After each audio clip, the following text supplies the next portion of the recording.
On va tout de suite à notre panel américain avec Raphaël Jacob, Catherine Loubier, Michel Cauger. Bonsoir à vous trois. Bonsoir. Bonsoir. Bonjour. C'est vraiment ce qu'on retient. Alors, on compte les dodos et on regarde les sondages, comme d'habitude, comme à tous les vendredis. Ne me dites pas que ça vous écœure, les sondages. On va en regarder quelques-uns. Alors, écoutez, j'aimerais qu'on regarde les derniers. C'est vraiment les plus récents. Ils disent des choses contradictoires. Il y a d'abord celui-ci. C'est intéressant quand même de voir ce sondage du Wall Street Journal. Il donne, lui, une avance à Donald Trump. Mais si on regarde les autres sondages, celui du New York Times, alors coude à coude, 48-48, CNN, sondage aussi, 47-47, petit tour de table. Je commence par Michel. Qu'est-ce que ça vous dit? Ça me dit que c'est extrêmement serré.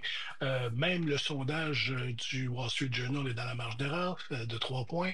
Alors donc, il y a un mouvement qui est indéniable vers M. Trump au cours des derniers jours et de la dernière semaine. La question, c'est maintenant, est-ce que c'est suffisant? Est-ce que pour lui, une égalité à peu près totale avec Mme Harris au vote populaire va se traduire par une victoire au collège électoral? Si on prend certains modèles, oui, c'est le cas. C'est pas certain pour autant. Il y a toutes sortes de facteurs qui restent et surtout, il y a 10 jours de campagne qui restent. 10 jours avant l'élection de 2016, tout le monde était certain que Mme Clinton gagnait facilement et c'est pas ça qui est arrivé. Moi, je note deux choses. D'abord, l'avance de Mme Harris chez les femmes et les femmes votent beaucoup plus que les hommes en proportion. Donc ça, et la sortie de vote, ça va être déterminant. Et d'autre part, M. Trump est de plus en plus disjoncté. Il parle tous les jours des gens qu'il va punir quand il sera élu président, dont il va se venger et tout ça. Je pense que ça peut avoir un petit effet, on le connaît, M. Trump maintenant, là, mais un petit effet repoussoir pour certains électeurs. Catherine, vu des États-Unis, là, qu'est-ce que vous dites de ces sondages? Mon collègue l'a très bien décrit là, au niveau de l'analyse de sondage. Là, j'ai pas grand-chose à ajouter, mais il y a une tendance qui s'est installée et je pense pas qu'elle est réversible, c'est-à-dire que l'avantage s'en va être du côté de M. Trump. Et je sais que c'est difficile parfois pour les Québécois de comprendre comment les Américains peuvent voter pour quelqu'un comme Donald Trump. Mais il y a quelques raisons à ça. En dehors du noyau dur là, autour de Donald Trump, il y a quand même des Américains qui, en ce moment, prennent la décision de voter pour lui, qu'ils considèrent vraiment imparfait, hein? Ça, c'est certain. Là. Je veux dire, on s'entend, mais il n'y a pas de possibilité pour eux d'embrasser le statu quo.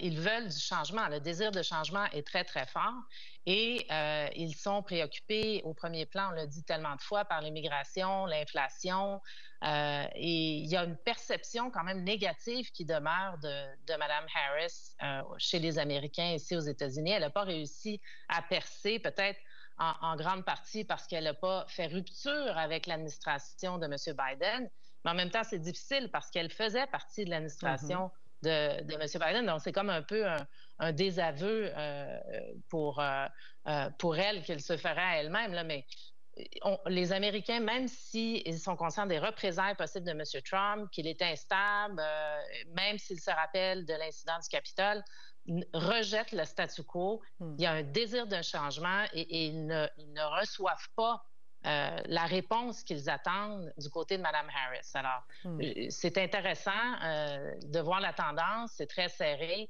mais il faut reconnaître qu'il y a beaucoup d'Américains, une grande partie des Américains, qui vont voter pour Donald Trump.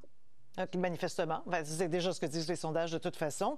Raphaël, est-ce que c'est une question de temps? Si elle avait eu plus de temps, parce qu'elle a embarqué dans une course qui était déjà active, est-ce que ça aurait joué en sa faveur? Est-ce qu'elle est un peu victime de ça? Comment vous lisez tout ça? Au contraire. Non? Au contraire, Julie. Oui? Ce qui lui fait le plus mal présentement, c'est que la campagne s'étire. Mme Harris a été appelée à défier la gravité politique pendant des mois. Pourquoi? Je rejoins ce que Catherine mentionnait, parce qu'à la base, l'opinion publique, elle est en faveur très majoritairement aux États-Unis d'un rejet du statu quo. On juge à plus de 60 et ça, c'est pas un ou deux sondages. C'est à peu près tous les sondages qui l'indiquent et depuis des mois que le pays s'en va dans la mauvaise direction. M. Biden, son administration sont historiquement impopulaires. Lorsque vous êtes la candidate du parti qui est au pouvoir, c'est un climat politique qui est excessivement difficile dans lequel évoluer. Ce qui a sauvé ou ce qui a permis à Mme Harris, tout au moins, de défier cette gravité-là qui tirait n'importe quel candidat, qui aurait tiré n'importe quel candidat de ce parti-là vers le bas, c'était d'avoir justement un lancement de campagne qui était spectaculaire, une convention qui, dans l'ensemble, était très réussie, un débat face à M. Trump qu'elle a gagné haut la main. À chaque fois qu'il y avait ce qu'on appelle en sciences politiques des effets de campagne, ou à peu près à chaque fois, c'était à son avantage. Mais une fois que ça s'estompe et qu'on retourne aux facteurs fondamentaux, le simple fait, le plus fondamental des constats, c'est que les gens veulent majoritairement du changement. Donc, tant et aussi longtemps qu'elle peut s'incarner ou se présenter comme l'agente de changement de la nouvelle génération, ça peut fonctionner.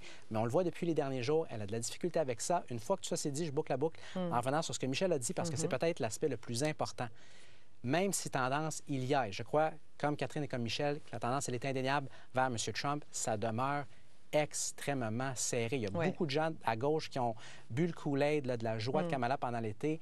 Il y a beaucoup de gens à droite qui, présentement, boivent le Kool-Aid comme quoi c'est dans la poche pour M. Trump. Tout peut jouer dans les 11 prochains jours. Encore. On va plonger un petit peu plus en détail maintenant dans l'analyse. Il y a bien des gens aussi, des observateurs, peut-être que vous en faisiez partie, qui disaient « Mme Harris n'a pas saisi suffisamment les occasions de se présenter, de dire ce qu'elle veut faire. Elle est qui? Elle veut faire quoi? C'est quoi son programme? C'est quoi sa vision? Qu'est-ce qu'elle veut changer? » On sait qu'aujourd'hui, les deux candidats sont au Texas. Mme Harris s'est fait questionner justement là-dessus aujourd'hui. On va entendre la question, on va parler de la réponse.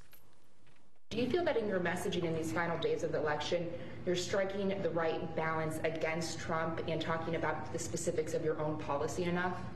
That is a balance that must be struck. There's no question about that. And I invite everyone who's watching to go to KamalaHarris.com, where you will see 80 pages of our policies on a number of issues.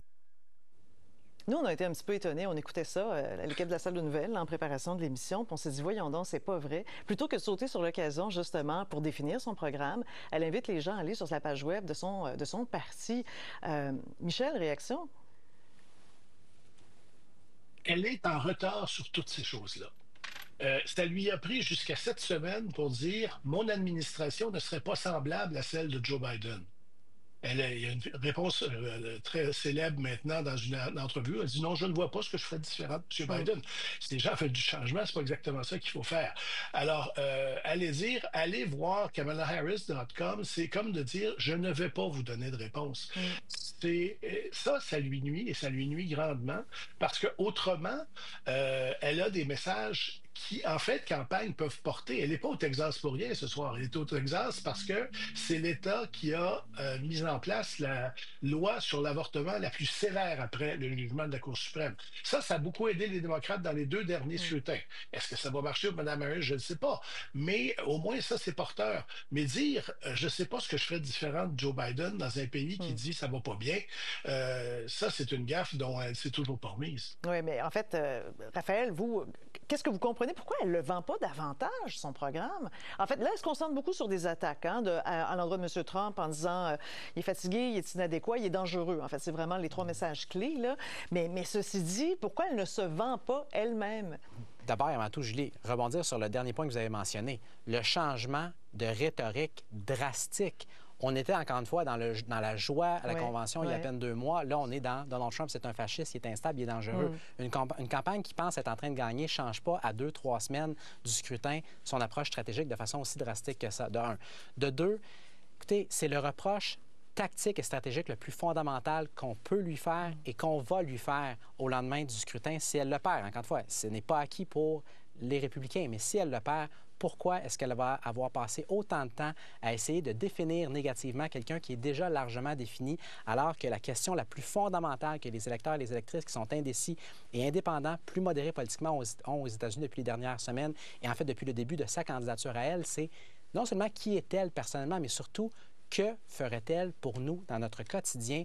Et elle se fait donner une occasion après l'autre, de donner des réponses claires. On le vu encore à la rencontre citoyenne diffusée au réseau CNN mercredi, ça a été pour le moins difficile pour Mme Harris, et on le voit. Elle a des forces comme candidate, elle a aussi de sérieuses limites. Et lorsqu'on la questionne, qu'on la talonne de façon moindrement importante sur son programme, ça devient difficile. Et vous venez de faire jouer un autre extrait qu'il montre. Ouais. Catherine, vous comprenez quoi? Parce que vous avez déjà été stratège, conseillère, tout ça. Pourquoi elle n'a pas des gens autour d'elle qui lui disent, là, il va falloir axer sur ce qu'on va faire de bien, ce qu'on va changer, justement? Oui. Changer à la fin d'une campagne, c'est difficile. Il y a une image de Kamala Harris qui s'est imprégnée chez l'électorat américain. Il y a une grande partie, vous savez, des Américains aussi qui vivent selon la Bible et la Constitution et qui trouvent que le pays est dans un état catastrophique et qui veulent que la voix soit redonnée au peuple, si je peux m'exprimer ainsi, là, ça se traduit un peu mal, et ne voient pas du tout cela en Mme Harris. Et elle a, je pense, pas su depuis le début, imaginez-vous, elle faisait partie d'une administration qui était très critiquée. Le désir de changement est à son plus haut et elle n'a pas su se détacher de l'administration dont elle faisait partie. C'est ça le défi. Elle a voulu attaquer l'administration 2016-2020 de Donald Trump et elle n'a pas trouvé un chemin pour rejoindre l'électorat.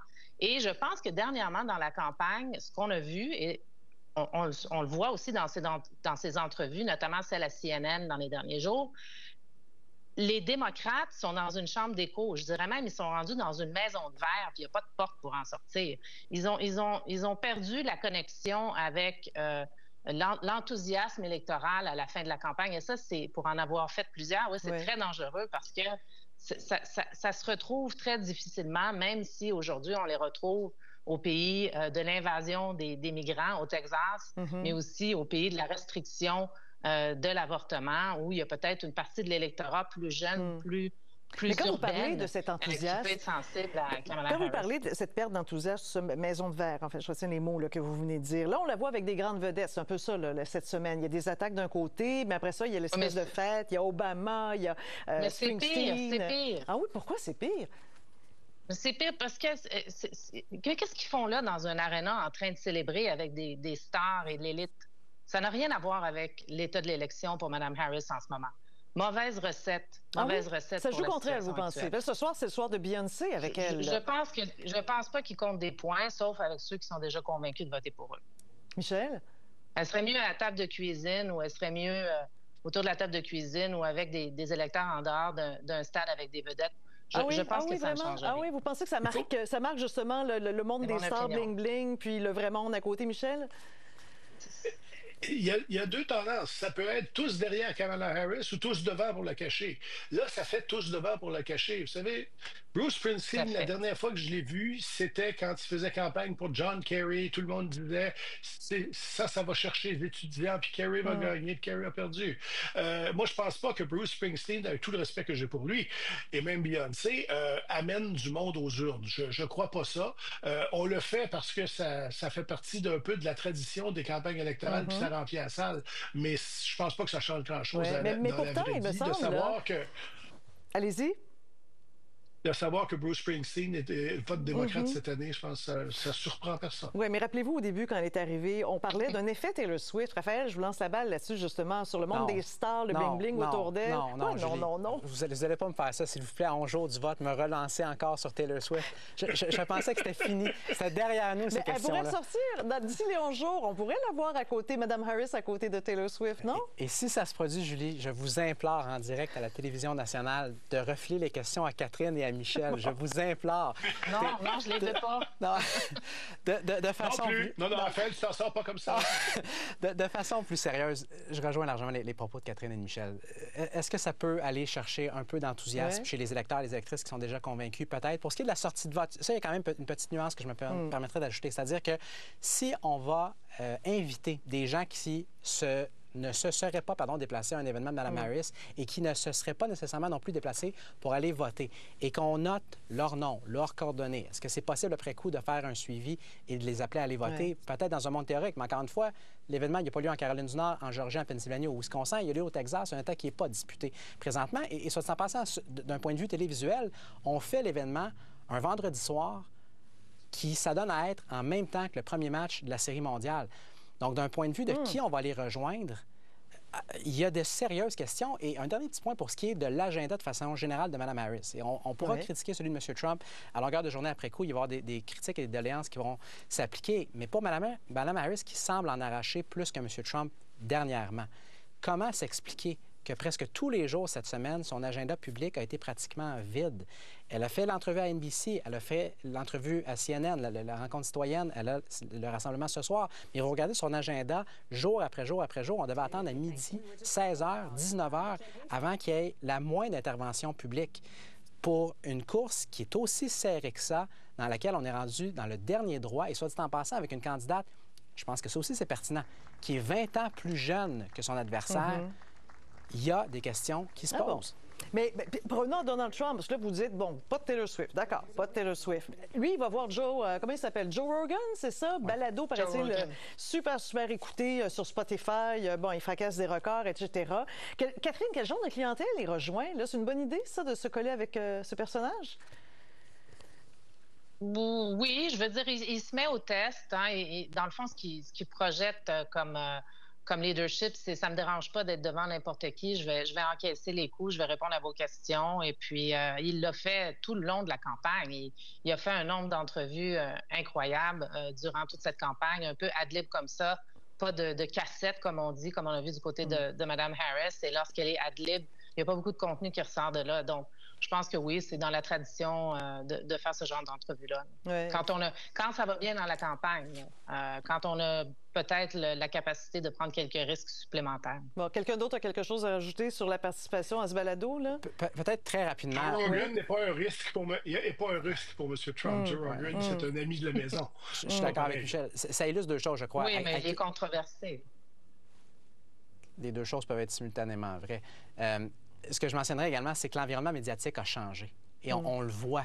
À quel point seulement la différence entre 2020 et 2024, elle est frappante. Également, à quel point Donald Trump, et ça, c'est remarquable, je ne dis pas de façon positive ou négative, c'est simplement remarquable, qu'il fasse aussi peu d'efforts pour aller au-delà de sa base. Parce que les gens qui, statistiquement, écoutent la balado de Joe Rogan sont déjà à la base massivement des électeurs de M. Trump. Ça aussi, c'est très, très, très particulier. Et si M. Trump perd, parce que, je le répète, c'est entièrement possible, il va y avoir des questions qui vont se poser par rapport à son approche à lui d'avoir ratissé aussi peu large que ça, incluant dans le dernier droit de la campagne. Bon, intéressant tout ça. Maintenant, le monde entier la suit, cette élection, parce que les répercussions sont gigantesques. Hein. C'est bien au-delà des frontières des États-Unis. Ça touche le Canada. Ça nous a beaucoup frappé hier quand M. Trump a rebondi sur l'annonce de réduction des cibles en immigration du Canada, annoncée hier par M. Trudeau et Mark Miller, son ministre. Et il a rebondi là-dessus, finalement, pour attaquer son adversaire, Mme Harris. Alors, ce qu'on peut voir, là, ce qu'il a écrit, c'est même Justin Trudeau veut fermer les frontières du Canada. Nous sommes les seuls stupides à permettre à des personnes, dont des centaines de criminels, d'entrer librement aux États-Unis grâce à notre ridicule politique d'ouverture des frontières. On se doute bien qu'au Canada, on se prépare aussi si jamais M. Trump est réélu. Les répercussions, Catherine, je sais que ça, c'est quelque chose qui vous intéresse beaucoup. Répercussions au Canada d'une éventuelle réélection de M. Trump. Oui, bien, sur la publication X que vous avez montrée, je pense que M. Trump dit en fin de compte, il valide l'enjeu de l'élection, d'abord, hein, l'immigration, la frontière. Ensuite, il dit les gouvernements centre-droit sont plus aptes à régler ce genre de problème-là. Regardez, les gouvernements centre-gauche ont tous fait le même fiasco de la question de l'immigration. Puis pour ce qui est du Canada, bien, il faut surveiller bien évidemment l'agenda des tarifs qui sera imposé par le président Trump s'il est réélu. Il y a des risques pour le Canada comme tous les pays dans le monde d'avoir des querelles commerciales importantes et de rebrasser les cartes complètement sur ces enjeux-là. Mais il y a aussi des moyens de bien se préparer et de s'en sortir pour le Canada. Oui, Michel, un mot là-dessus, préparation du pays à un éventuel retour de M. Trump? Je suis sûr qu'il y a des milliers de façons de se préparer pour quelqu'un qui dit le plus beau mot du dictionnaire de la langue anglaise, c'est tarif. On a un pays qui a un accord de libre-échange avec les États-Unis. M. Trump dit en quelque sorte, je m'en fous et on va mettre des tarifs si on veut en mettre. Ça, c'est pas une bonne nouvelle pour le Canada. Oui, un dernier mot court, Raphaël. Bonne fin de semaine. Vous avez le droit à un deuxième mot. J'ai déjà hâte de vous reparler. Bon. Je vais être au Michigan, on s'en reparlera. C'est vrai, vous partez aux États-Unis. Alors, vous allez prendre le pouls aussi. Ça va être intéressant aussi de voir vos observations. Bien, alors, c'est moi qui vais avoir le dernier mot. Je vais vous dire bonne soirée à mon tour. Merci, puis on se retrouve bientôt. Merci. Au revoir. Au revoir. Merci.